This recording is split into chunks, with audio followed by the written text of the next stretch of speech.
Ito yung 24 karat na gold na Versace na trim. Actually, hindi ito ang 24 karat. Akala ko nun ito. Pero ito pala ang 24 karat na gold.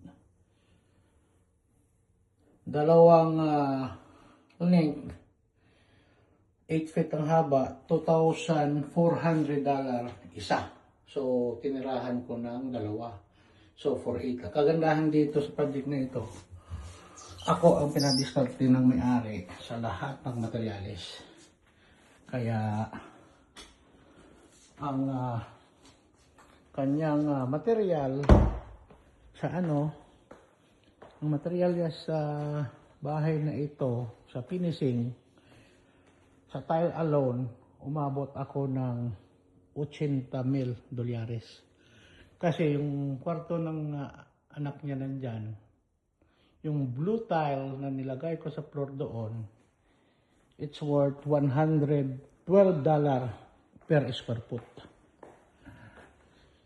So, yung master bedroom dito is lahat Versace yan ang tile.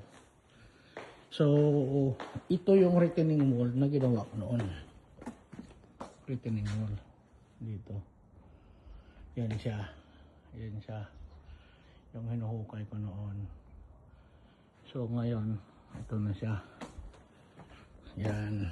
Ito, napakataas to noon. Diniskartehan ko to. Sinadjust ko to sa, sa architect. Kasi, ang ginawa ng architect before, yung garahe na yan, at saka idiyo, nakapush yan sa likod. Doon. So, nag-suggest ako na erase ang subfloor. Mag-stem wall ako ng 3 feet. Para balik sa atras sa dito. Tapos grading ako dito. Kaso lang, ang engineer, nagalit sa akin yung architect. Kasi pinapakialaman ko siya. In the end, tinanggal siya ng may-ari. So, nasunod pa rin yung gusto kong mangyari dito sa bahay niya. Yan. May metro ka, Le?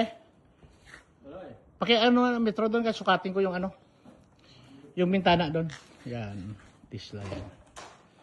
Yan. Yan. Yan.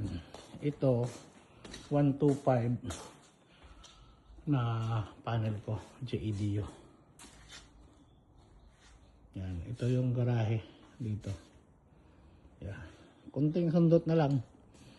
At pinapapinal ko na ito. Yan.